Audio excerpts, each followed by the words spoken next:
Muy buenas noches. Que tengan todos un bendecido domingo. Hoy es Día del Señor.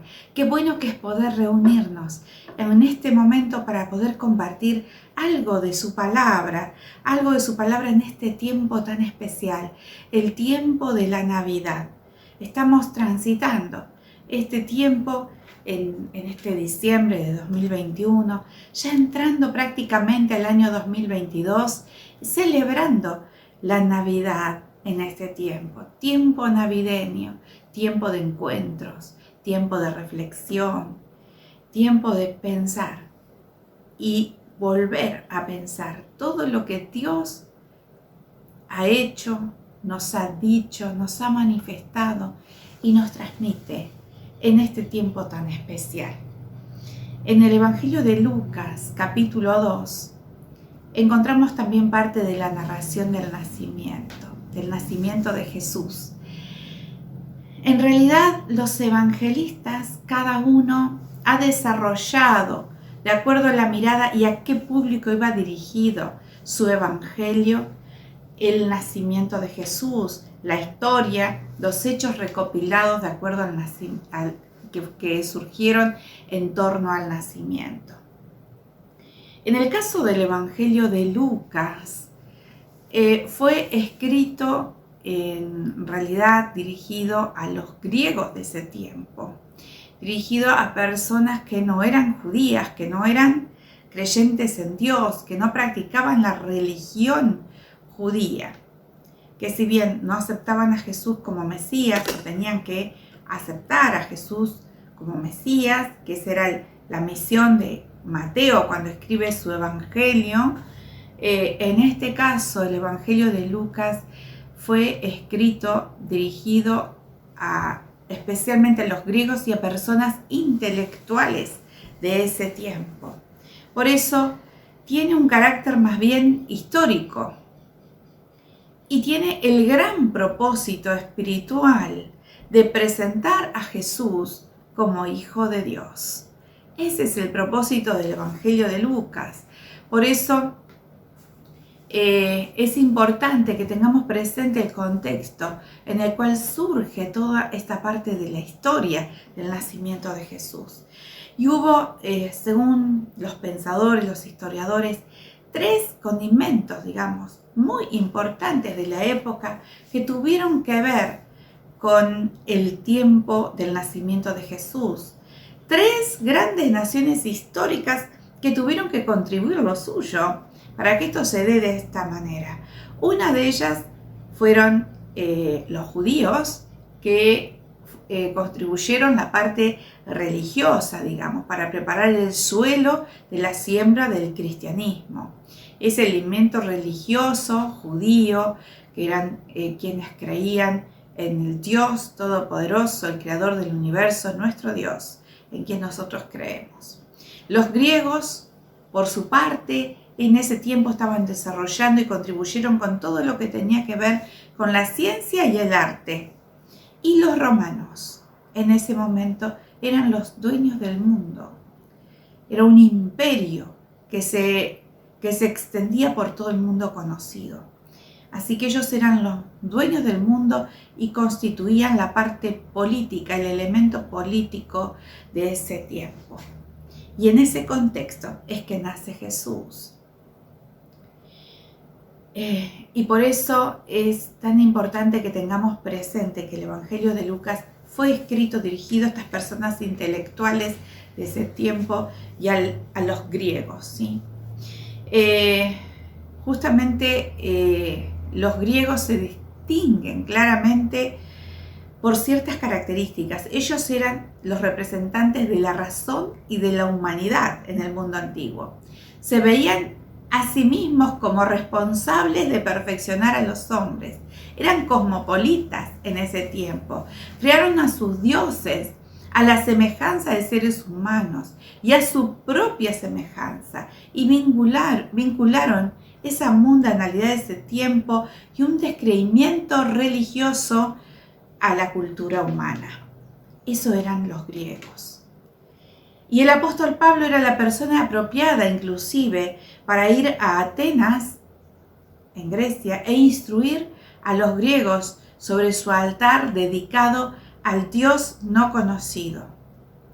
Y Lucas, que no era judío, era médico, acompañó a San Pablo en su viaje. Y ustedes saben que el apóstol Pablo habló en el Ateneo al Dios no conocido. Y hasta el día de hoy se puede ver ese lugar, ese espacio en donde se levantó Pablo a hablarle a todos los presentes de ese Dios que ellos no conocían, pero que él conocía muy bien. Y bueno, evidentemente fue una misión universal, esa preparación para la llegada de nuestro Señor Jesucristo al mundo. Esto no fue nada de casualidad. Dios estaba al tanto de todo y al control de todo, y Él también preparó todo este espacio. Obligó a los intelectuales de aquel tiempo a reconocer la insuficiencia de la razón humana. Eso fue la llegada de Jesucristo al mundo, para lograr la liberación y la perfección de la humanidad. Los dejó esperando y deseando la aparición de alguien que pudiera llevar adelante esa tarea. En eso estaban los griegos. Y era lo que estaba preparando, el espacio que estaba preparando Dios para la aparición de Jesús. Por lo tanto, en ese tiempo, el idioma griego se convirtió en el vehículo para difundir la palabra de Dios. El Evangelio fue comunicado al mundo en el idioma griego. Y Dios utilizó a Alejandro Magno de ese tiempo para hacer esto posible. Alejandro Magno entonces tomó las redes de la civilización que estaban diseminadas, digamos, en distintos lugares del Asia, y las extendió por el resto de los países que él atravesó con prodigiosas campañas políticas. Por eso ese imperio también fue más amplio, pero también fue amplio entonces en ese momento la posibilidad de que se pueda difundir la palabra de Dios. Inclusive hay una ciudad que se levantó en su nombre, que se llama Alejandría, que fue edificada en Egipto por este conquistador. Tan lejos llegó el imperio en ese momento. Entonces, al considerar el nacimiento del Señor, vamos a leer en los versículos 1 y 2, que dice que aconteció en aquellos días que se promulgó un edicto de parte de Augusto César, de parte del Imperio Romano, que todo el mundo fuera empadronado. Este primer censo se hizo siendo Cirenio gobernador de Siria. Y este censo se hizo con el único fin de recaudar impuestos, porque el Imperio Romano quería recaudar más impuestos para poder seguir adelante con sus ejércitos, con sus conquistas, con su proyecto de imperio, imperialista. Y bueno, allí fue cuando dice que todo el mundo fuera empadronado, que se refería al mundo conocido, ¿sí? Se refería al mundo de ese tiempo, al mundo de su imperio. Y César Augusto era el hijo adoptivo de Julio César, ¿sí? Julio César, el emperador romano. Y Augusto no era el nombre, sino era el título, pero el título que le gustaba a César. Por eso cuando él asume, se hace llamar Augusto César, ¿sí? Él no quería ser ni rey, ni emperador, ni dictador. Él quería ser Augusto. El título de Augusto tenía un significado más bien religioso, porque la intención del César era levantarse Dios a sí mismo, deidificarse a sí mismo. Eso era lo que quería el César. Por eso es que Lucas en su evangelio lo menciona, y esto no es casualidad. Porque este hombre firmó una ley de impuestos que afectó a todo el mundo de aquella época. Y es por eso que José y María tuvieron que viajar hasta Belén para empadronarse. Lo que no sabía este César, que se quería edificar a sí mismo, que le quería levantarse Dios, él, y por eso se hizo llamar Augusto, era que toda esta ley que él puso era para el cumplimiento de la profecía divina. Era algo que Dios tenía programado, que estaba en los planes de Dios, y que en los planes de Dios estaba que Dios mismo, en Jesucristo nuestro Señor, naciera en Belén, de la Virgen María, que iba a viajar de Nazaret hasta Belén con su esposo José, para que naciera Jesucristo nuestro Salvador, Rey y Señor, allí en las tierras conquistadas por este conquistador, Augusto César, que quería ser Dios y por eso se hizo poner ese nombre, y que por eso también hizo empadronarse a todos, porque quería recaudar y recaudar impuestos para hacer más grande su imperio. Y todo esto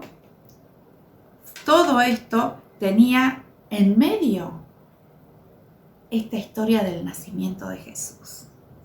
Y lo interesante de esto, queridos amigos, es que ni Augusto César fue venerado, ni fue considerado Dios, ni su sistema de impuestos hoy día está vigente, ni su imperio está vigente hoy día, tal cual como él lo tenía planteado.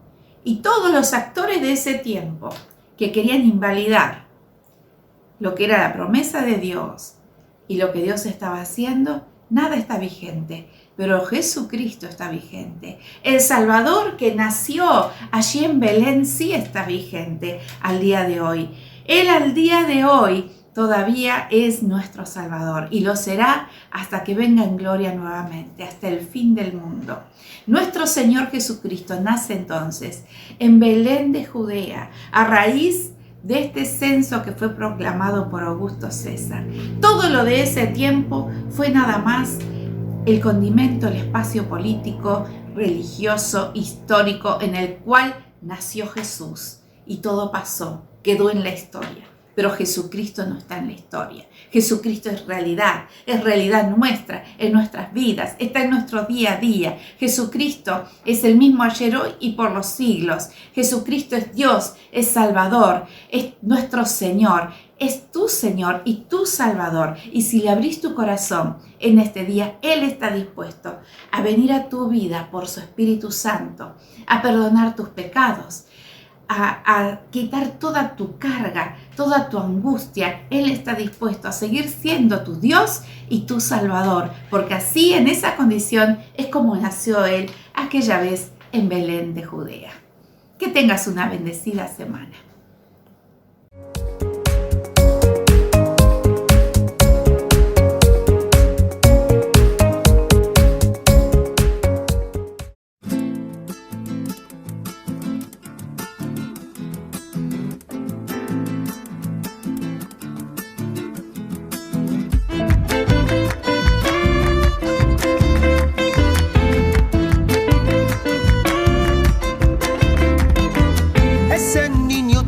Que nacer y no encuentra sitio. Ese niño tiene que cumplir lo que estaba escrito.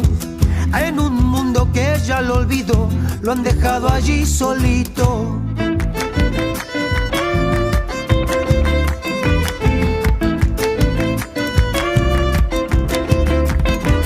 Ahora lo recuerda Navidad por las tradiciones, pero el niño solo nacerá en los corazones, para que un día puedan disfrutar de todas las bendiciones.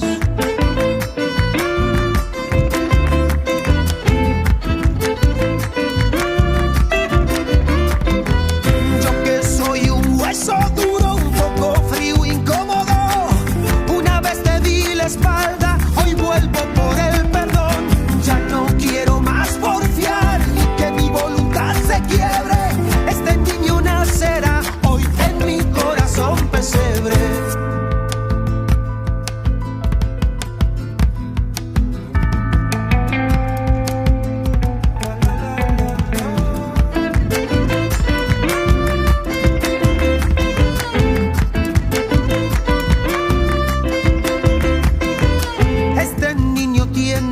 placer y no es un capricho. Él me dijo que me librara de todos los bichos. Cielo y tierra pasa, pero no la promesa que me ha dicho.